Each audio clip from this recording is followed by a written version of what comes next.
ठीक है, इसके 3 पार्ट्स होते हैं। सबसे पहले जो पकड़ना होता है ना, इस तरह होता है कि जो एसिटाब्यूलम है ना, ये जो कैविटी है इसे लैटरल साइड के ऊपर होना चाहिए, तो ये लैटरल के ऊपर और ये एक ही प्लेन में होना चाहिए, ज़रा इस तरीके से होना चाहिए, ठीक है। यानी इसके 3 पार्ट्स होते हैं बेसिकली। हिप बोन पे एक इलियम होता है और एक प्यूबिस होता है which is on the anterior, और एक तो हमारे पास पीछे की तरफ होता है इशियम, ठीक है। This is the ilium and this is the क्या कहते हैं प्यूबिस, और दिस इज़ द इशियम, ठीक है। और ये जो फोरामेन इतना बड़ा नज़र आ रहा है इसे ऑब्ट्यूरेटिव फोरामेन कहते हैं। The pubis and the ischium is separated with the help of a obturative foramen, ठीक है। और इलियम है, इलियम की अगर हम क्या कहते हैं ऊपर वाले एरिया को हम इलियक क्रेस्ट कहते हैं, ठीक है। ये एंटीरियर है, ये पोस्टीरियर है, ये लैटरल है और ये मीडियल है, ठीक है। इस साइड को हम कहते हैं सरफेसेस के ऊपर अगर आ जाएं तो इसकी 3 सरफेसेस हैं। एक आती है हमारे पास इलियक फॉसा, ये जो इतना एरिया है इलियक फॉसा कहते हैं, ये इलियक सरफेस कहते हैं। ये मीडियल साइड की बात हो रही है, यानी इलियक फॉसा है, ये इलियक सरफेस है। और ये जो रफ एरिया है इसे सैक्रोपेल्विक सरफेस कहते हैं। और इस सैक्रोपेल्विक सरफेस के 3 एरियाज होते हैं, ठीक है। एक होता है हमारे पास ये जो टिब्रोस्टी टाइप नज़र आ रही है इसे हम इलियक टिब्रोस्टी कहते हैं। और ये जो जस्ट लाइक द ऑरिकल, इसे हम ऑरिकुलर सरफेस कहते हैं। ये जो वी शेप टाइप है ना इसे ऑरिकुलर सरफेस कहते हैं, इसे इलियक टिब्रोस्टी कहते हैं, और इस स्मूथ सरफेस को हम पेल्विक सरफेस कहते हैं, ठीक है। तो ये हमने बात बता ली है कि क्या कहते हैं this is the iliac surface, this is the क्या कहते हैं sacropelvic surface, which are 3 parts, the iliac tuberosity, the auricular surface and the pelvic surface. अब लैटरल के ऊपर हमारे पास आती है ग्लूटियल सरफेस। ग्लूटियल सरफेस के अंदर हमारे पास जो होती है 3 ग्लूटियल लाइन्स होती हैं। एक होती है पोस्टीरियर, एक होती है एंटीरियर और एक होती है हमारे पास क्या कहते हैं इन्फीरियर। अब ये हमारे पास एंटीरियर साइड थी, ये पोस्टीरियर साइड थी, यानी ये एंटीरियर है, ये पोस्टीरियर है। अब ये बल्कि एक सेकंड पहले इलियक क्रेस्ट के बारे में पता होना चाहिए। ये थी हमारे पास इलियक क्रेस्ट, ये anterior side of the iliac crest है, ये posterior side of the iliac crest है। और यहाँ करके हमारे पास सुपीरियर हाईएस्ट पार्ट होता है, ज़रा हाईएस्ट से ज़रा थोड़ा सा पीछे होता है, मिड पॉइंट से ज़रा हल्का सा पीछे होता है, ठीक है। और क्या कहते हैं एंटीरियरली इसका हमारे पास एक मीडियल लिप है, एक लैटरल लिप है और एक इंटरमीडिएट लिप है, ठीक है। आगे हमारे पास आ रहा है इंटरमीडिएट एरिया, ये इंटरमीडिएट एरिया आ गया, ये मीडियल लिप आ गया और ये लैटरल लिप आ गया। पोस्टीरियरली जब जाते हैं हम तो इस मीडियल साइड को हम मीडियल स्लोप कहते हैं, लैटरल को हम लैटरल स्लोप कहते हैं और फिर हम रिज कहते हैं। This is the ridge, this is the medial lip, medial slope and this is the lateral slope, ठीक है। आगे हमारे पास आ रहा है एंटीरियरली, एक्सट्रीम एंटीरियरली हमारे पास एंटीरियर सुपीरियर इलियक स्पाइन होती है। ये हमारे पास ज़रा एक नॉच करके आई है जिस और इसके यहाँ हम कहते हैं एंटीरियर इन्फीरियर इलियक स्पाइन।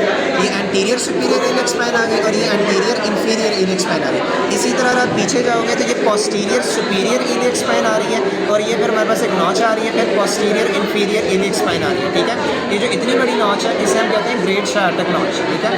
और क्या कहते हैं हमारे पास अब हम आ जाते हैं ग्लूटियल सरफेस के ऊपर। कहा था कि 3 लाइन्स होती हैं। On the lateral side we have the gluteal surface. Gluteal surface के ऊपर 3 लाइन्स होती हैं, एक होती है पोस्टीरियर ग्लूटियल लाइन, एक होती है एंटीरियर ग्लूटियल लाइन और एक होती है हमारे पास इन्फीरियर ग्लूटियल लाइन, ठीक है। पोस्टीरियर ग्लूटियल लाइन हमारे पास शुरू होती है from the posterior superior iliac spine से 5 सेंटीमीटर्स आगे आप जाओगे all the way to the posterior part of the greater sciatic notch, ठीक है। और फिर हमारे पास बात आती है anterior gluteal line. It begins approximately ये एंटीरियर सुपीरियर इलियक स्पाइन से 4 सेंटीमीटर पीछे जाओगे तो शुरू होती है all the way to the mid area of the greater sciatic notch. और इन्फीरियर जो होती है एंटीरियर इन्फीरियर इलियक स्पाइन से शुरू होकर all the way to the apex of the greater sciatic notch. अच्छा, ये हमारे पास आ रही है हिप बोन। हिप बोन का एक पार्ट होता है इलियम, ठीक है। इलियम हमारे पास ये होती है, ये इसकी हमारे पास आ रही है इलियक सरफेस आ रही है और ये करके हमारे पास आती है इसकी ग्लूटियल सरफेस, ठीक है। अब अगर इसकी अटैचमेंट्स की बात करें तो ये होती है हमारे पास इलियक क्रेस्ट, ये एंटीरियर सुपीरियर इलियक स्पाइन होती है और ये हमारे पास एंटीरियर इन्फीरियर इलियक स्पाइन होती है और ये हमारे पास नॉच टाइप एक चीज़ आ रही है। फिर ये इलियक क्रेस्ट आ रही है और फिर अगर हम इसके पीछे के ऊपर जाएं तो हमारे पास यहाँ करके पोस्टीरियर सुपीरियर इलियक स्पाइन आ रही है और ये पोस्टीरियर इन्फीरियर इलियक स्पाइन आ रही है और इन दोनों के दरमियान एक नॉच आ रही है, ठीक है। अब अगर इसकी इलियक क्रेस्ट को मेन फोकस होता है हमारा iliac crest from the anterior side है ये, ठीक है। अब ये होता है हमारे पास का एक इनर लिप या मीडियल लिप और आउटर लिप या लैटरल लिप, ठीक है। ऑन द आउटर सर्फेस की अटैचमेंट से शुरू होते हैं all the way to the outer surface जो होता है एक फेशिया लगता है जिसे हम फेशिया लेटा कहते हैं, ठीक हो गया। अब एंटीरियर 2/3 के ऊपर हमारे पास on the outer surface we have the attachment for the external oblique muscle.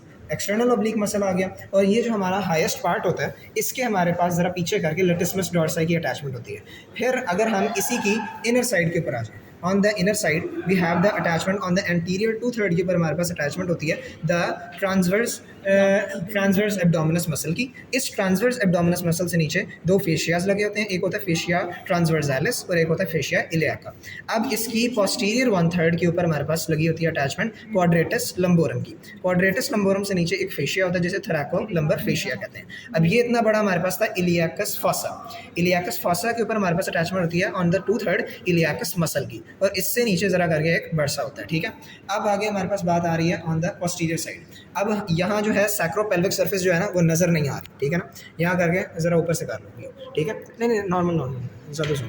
Sacropelvic surface, ठीक है। ये होता है हमारे पास मीडियल स्लोप, और ये करके हमारे पास होता है एक लैटरल स्लोप, ठीक है। On the medial slope we have the attachment for the erector spinae muscle. Erector spinae से नीचे दो लिगामेंट्स होते हैं, वो याद रखने हैं। एक होता है हमारे पास इंटरओशियस लिगामेंट और एक होता है हमारे पास डॉर्सल सैक्रोइलियक लिगामेंट, ठीक है। अब आगे हमारे पास आ रहा है लैटरल स्लोप। लैटरल स्लोप के ऊपर we have the attachment for the gluteus Maximus.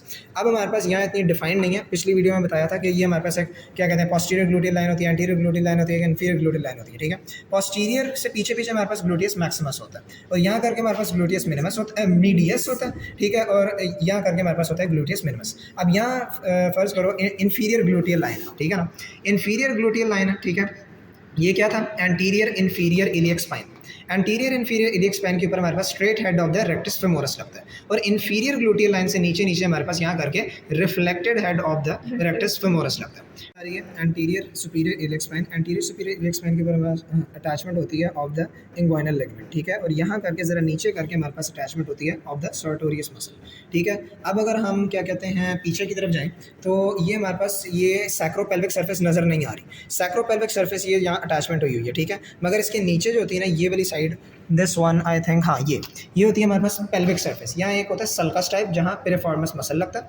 अच्छा, ये हमारे पास सैक्रोपेल्विक सरफेस है, ये हमें नज़र नहीं आ रही, मगर इसका ऑरिकुलर एरिया होता है। इस ऑरिकुलर एरिया के ऊपर हमारे पास जो होता है ना वेंट्रल सैक्रोइलियक लिगामेंट लगता है, और नीचे करके हमारे पास पेल्विक सरफेस होती है। ये ventral sacroiliac ligament pelvic surface के ऊपर भी ज़रा अटैच होता है, ठीक है। अब आगे हमारे पास आता है पिरिफॉर्मस मसल। ये एक सल्कस होता है नीचे जहाँ के पिरिफॉर्मस मसल लगता है, ठीक है। इलियक ट्यूबरोसिटी के ऊपर 3 लिगामेंट्स लगते हैं, यहाँ नज़र नहीं आ रहा, मगर एक होता है इंटरओशियस सैक्रोइलियक लिगामेंट, एक होता है डॉर्सल सैक्रोइलियक और एक होता है इलियो लंबर लिगामेंट। जो इलियम है इसका हमारे पास सैक्रोपेल्विक एरिया आ रहा है, ठीक है। यहाँ करके होती है हमारे पास इलियक ट्यूबरोसिटी, ठीक है। एक बात याद रखनी है कि जो हमारे पास इलियक ट्यूबरोसिटी है इसके ऊपर 3 लिगामेंट्स अटैच होते हैं। सुपीरियरली हमारे पास लंबर वाला एरिया आ रहा होता है, तो हमने कहना कि इलियो लंबर लिगामेंट है। इसके बिल्कुल मिड के ऊपर जो ट्यूबरोसिटी का पूरा एरिया ग्रेटर पार्ट के ऊपर हमारे पास इंटरओशियस सैक्रोइलियक लिगामेंट लग रहा है, ठीक है। और जो हमारे पास पीछे की तरफ यानी डॉर्सली पीछे की तरफ हमारे पास डॉर्सल सैक्रोइलियक लिगामेंट लग रहा है। ये जस्ट लाइक ईयर लोब हमारे पास होती है ऑरिकुलर सरफेस, और इसके मार्जिन्स के ऊपर हमारे पास वेंट्रल सैक्रोइलियक लिगामेंट लग रहा है, ठीक हो गया हमारे पास।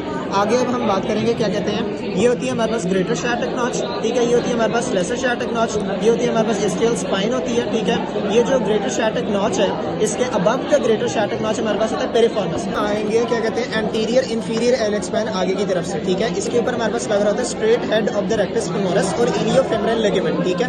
अब हम अगर बात कर लें ग्लूटियल सरफेस की, तो ग्लूटियल सरफेस की ये पोस्टीरियर ग्लूटियल लाइन है, इससे हमारे पास पीछे हमारे पास आ रहा है on the posterior gluteal line and behind the posterior gluteal line हमारे पास आ रहा है gluteus maximus. In between the anterior gluteal line and the posterior gluteal line gluteus medius. In between the anterior gluteal line and the inferior gluteal line हमारे पास gluteus minimus, और below the inferior gluteal line हमारे पास आ रहा है reflected head of the rectus femoris. Below the हमारे पास जो है इंफीरियर ग्लूटियल लाइन वो रिफ्लेक्टेड हेड है, मगर जो हमारे पास एंटीरियर इंफीरियर इलियक स्पाइन है वहाँ हमारे पास straight head of the rectus femoris लगा, ठीक है।